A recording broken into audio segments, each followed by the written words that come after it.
विद्यार्थियों, BA part second जे उछल किताब जे मज़मून शिरोमणी इंसान जो हिकु पार्ट पाण अॻे क्लास में करे चुकासीं, जंहिंमें लेखक ॿुधायो हो त श्रेष्ठ इंसान या महापुरुष कंहिंखे चइजे। इहो पाण अॼु शुरू कंदासीं। अॻे क्लास में पाण पढ़ी चुकासीं त शिरोमणी माना श्रेष्ठ या उच्चतम या महापुरुष जंहिंखे चइजे शिरोमणी।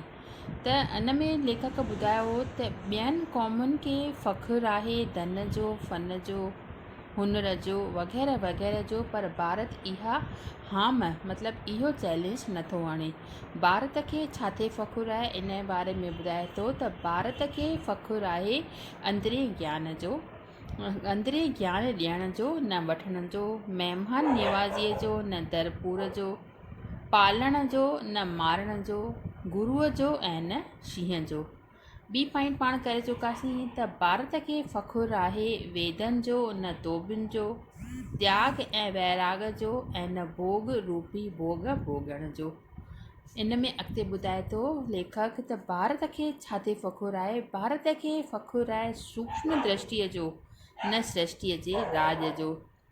ख़ासि करे भारत खे फ़ख़ुरु आहे इंसान में श्रेष्ठ इंसान जे जनम जो, जंहिंजो शान हिमालय जी चोटीअ खां बि वधीक बुलंद ऐं शानदार आहे। इन में लेखक अॻिते हली करे असांखे ॿुधायो आहे, इहो ज़ाहिर थो करे त भारत खे कहिड़ीअ तरह सां पंहिंजे महापुरुषनि ते नाज़ आहे। त इन में ॿुधाए थो त हिंदुस्तान खे शर्फ़ मिलियल आहे त अहिड़ा अवतारी पुरुष हर समय हिन देश में पैदा थींदा रहिया आहिनि ऐं ख़ासि करे शर्फ़ अथसि माना वरदान मिलियल अथसि त तवारीख़ी ज़माने में महान आत्माउनि ऐं महान आत्मा योगियुनि ऐं त्यागियुनि में वॾो योगी ऐं त्यागी जगत गुरुनि में वॾो गुरु हिन पवित्र ज़मीन में जन्मियो, वधियो ऐं रहियो। हिंदुस्तान हिन जो क़दुरु न कयो जो ॿियनि देशनि कयो, पर अॼु बि दुनिया जो घणो हिसो संदसि नालो जपे रहियो आहे। हिन ई महापुरुष खे वर मिलियो त संदसि पैगाम पहुचाइण लाइ तलवार ऐं तोब जो ज़रूरु कोन पवंदो। अहिंसा जो सबक़ु खुलीअ रीति हिन इंसान ई सेखारियो ऐं पाण सुञाण जो राज़ बि हिन वटां ई प्रकट थियो। अॻिते ॿुधाए थो त तवारीख़ जे ॼाणंदड़नि खे बलिय बित सुध आहे त तवारीख़ी ज़माने में जेकॾहिं को सतयुग थियो आहे, यानी उहो समो जॾहिं सत्य जो राज हुजे ऐं दया धर्म जी जय थिए, त फ़क़ति हिकु ज़मानो ई थियो आहे, यानी अशोक जो ज़मानो जॾहिं न चोर हो न ठग न कड़ो न कुल्फ़। कड़ो न कुल्फ़ माना न कुंडी लॻल हुई, न ताला हुआ, न चाबियूं हुयूं, न दस्तावेज़, न वकील। हिन हर हंधि जो चश्मो थी वियो, हर हंधि ज्ञान जो चश्मो थी वियो। दरिद्रनि ऐं कंगालनि लाइ हर को वसीलो मुयसरु थिए थियो, मतिलबु हर हिकु वसीलो जेको दर्दमंदनि जे लाइ प्रभुअ जे तरफ़ां उन्हनि खे मिले पियो, उन्हनि खे अमानत जे रूप में प्रभु हासिलु कराए ॾिए पियो। पर अशोक बि जेकी कयो सो बि पंहिंजे इष्ट जे प्रभाव हेठि माना पंहिंजे गुरुअ जे प्रभाव हेठि उनखां प्रभावित थी करे। असांजे युग जे महात्मा बि इन ई सिख्या जो दौरु कयो। जा सिख्या पहिरीं सारनाथ जे सभागी ज़मीन ते शिरोमणी इंसान जे पवित्र मुख मां निकिती। चवण में थो अचे त परियुनि में इहा सिख्या फैली ऐं ख़ुदि ईसा बि पंहिंजे बालकपणे में उन ई सिख्या मां फैज़ प्राप्त कयो, माना उन मां फ़ाइदो प्राप्त कयो, लाभ हासिलु कयो। अॻिते ॿुधाए थो लेखक त इंसानी जीवत ऐं सभ्यता में जेके उचित गुण आहिनि, जेके उत्तम गुण आहिनि, जे मनुष्य खे पशुअ जे दर्जे खां चाढ़े उन्नतीअ ॾे वधी रहिया आहिनि, यानी सत्य ऐं अहिंसा, जीव दया ऐं धर्म, बुद्धीअ जो विकास ऐं अंदर जी ओजलता, कर्म ऐं शुद्धि, मुक्ति ऐं निर्वाण जा वसीला, शांतीअ जो मंत्र, अंतर उचारण पुकारण, उन्हनि जो वजूद में आणींदड़ ऐं प्रचार कंदड़ सूरमनि में सूरमो, बुद्धि जीवन में बुद्धिवान, राजाउनि जो राजा, साधुनि में साधु, इंसाननि में श्रेष्ठ उहो ई थी गुज़रियो आहे जंहिं ते हिंदुस्तान खे वॾो नाज़ आहे, उच्च फ़खुरु आहे ऐं कुदरती घमंड पिणु आहे। उहो ई जंहिंखे चवनि था सक्रिय मुनि, पर दुनिया चवे थी गौतम बुद्ध शहज़ादो सिद्धार्थ। ही गौतम बुद्ध जेको आहे उहो असांजे देश में पैदा थियो ऐं उन्हीअ ते असांखे छा आहे फ़खुरु आहे, छो जो गौतम जे आलीशान सल्तनत जो सिक्को 2-2.5 साल भारत में हलियो, पर उहा सल्तनत माण्हुनि जे दिलनि ते हुई, न ढलनि उगारण ऐं पीअण लाइ। माना उहो जेको समय हो उहो उन माण्हुनि जे दिलनि ते राज कयो, न उन्हनि खां टैक्स वठण में ऐं उन्हनि खे तड़फाइण में। दुनिया जे तवारीख़ में बुद्ध भिक्षुनि जी दावा आहे त संदन धर्म ऐं कर्म सुधरियल दुनिया जे कुंड कर्छ में कंहिं बि ज़ोर ऐं ज़बर, कंहिं बि खून रेज़ी ऐं दौलाब बिना पखिड़िजी विया।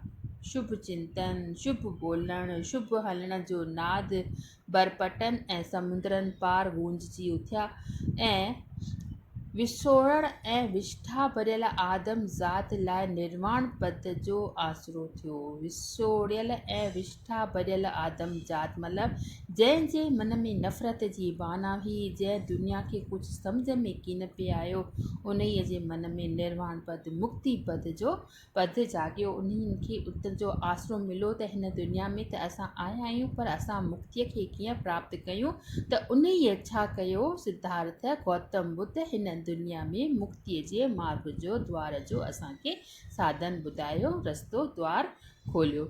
जिन माण्हुनि की देवताउनि जे ओट में कि शैतान जे सॾ ते पेट भरे जावा करे जीवन जंत्रनि जे सिर ते कपिया ऐं बलियूं थे चाढ़ियूं ऐं रिश्वत में बातिन मस्तीअ परस्तीअ जे सीढ़ीअ ते चढ़ी सुर्ग जा सपना थे लधा, तिन जा गौतम जी सिख्या मां कपाट माना कन खुली पिया त इते किर अती लोड़ जे, इते कर इते लोड़ जे नियम खां का बि ताक़त नथी बचाए सघे। माना जेको असां हिते कयूं था उहो हिते ई करिणो आहे, को बि उन जे लाइ भविष्य में न रखे त मूंखे पोइ कंदुसि या अॻु कंदुसि। छा आहे इन जी सिख्या मूल मंत्र, त इते कर इते लोड़, मतिलबु इते ई सभु कुझु करिणो आहे, इते ई असांखे भोॻणो आहे।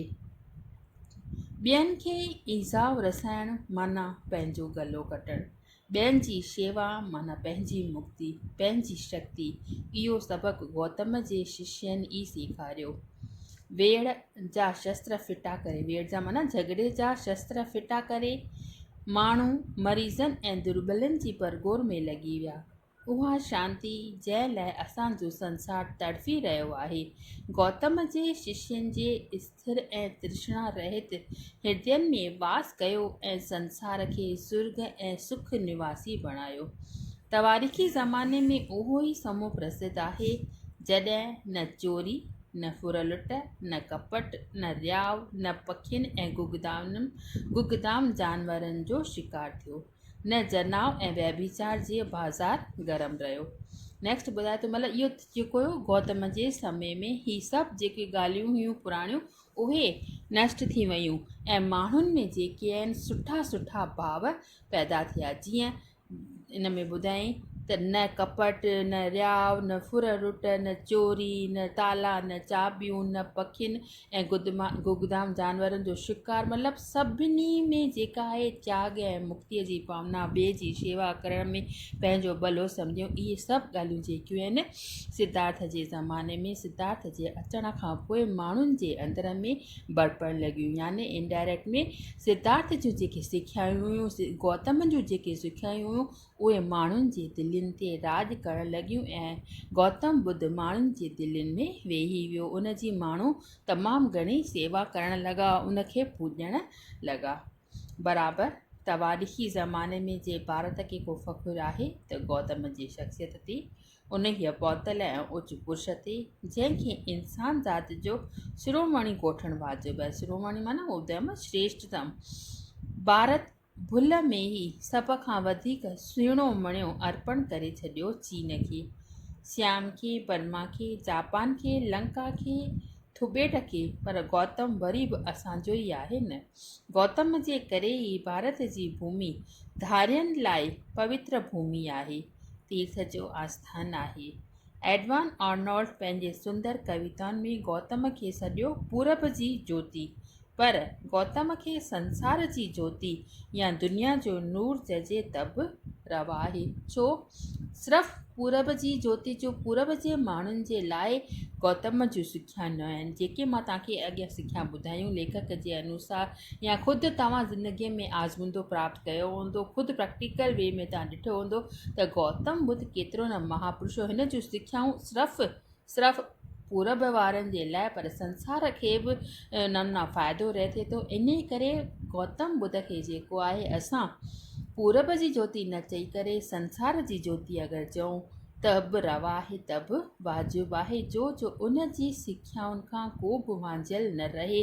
उन जी सिखियाउनि खे हर हिकु माण्हू खे सॼे वर्ल्ड खे उन मां सिखियाऊं ग्रहण करणु घुरिजनि ऐं मोक्ष त्याग वैराग विरतीअ जो रस्ते ॾांहुं माइल थियणु खपे। त इहो थियो असांजो अॼु मज़मून शिरोमणी इंसान, मतिलबु इन जो क्वेश्चन ठहंदा त गौतम बुद्ध खे शिरोमणी इंसान करे छो कोठियो वियो आहे, या हिन में विच विच में कोड थियल जेके आहिनि लाइनूं इम्पॉर्टेंट, उहे तव्हां हवाले जे रूप में घर में नोट्स ठाहे करे उन्हनि खे क्लियर कंदी हलियो। जेका कुझु ॻाल्हि सम्झ में न अचे त उहो बेशक तव्हां मूंखे फ़ोन करे मैसेज जे रूप में या कहिड़े बि रूप में तव्हां मूंसां कॉन्टेक्ट करे पुछी सघो थियूं। नेक्स्ट पीरियड में पाण नेक्स्ट चैप्टर खणी ईंदासीं।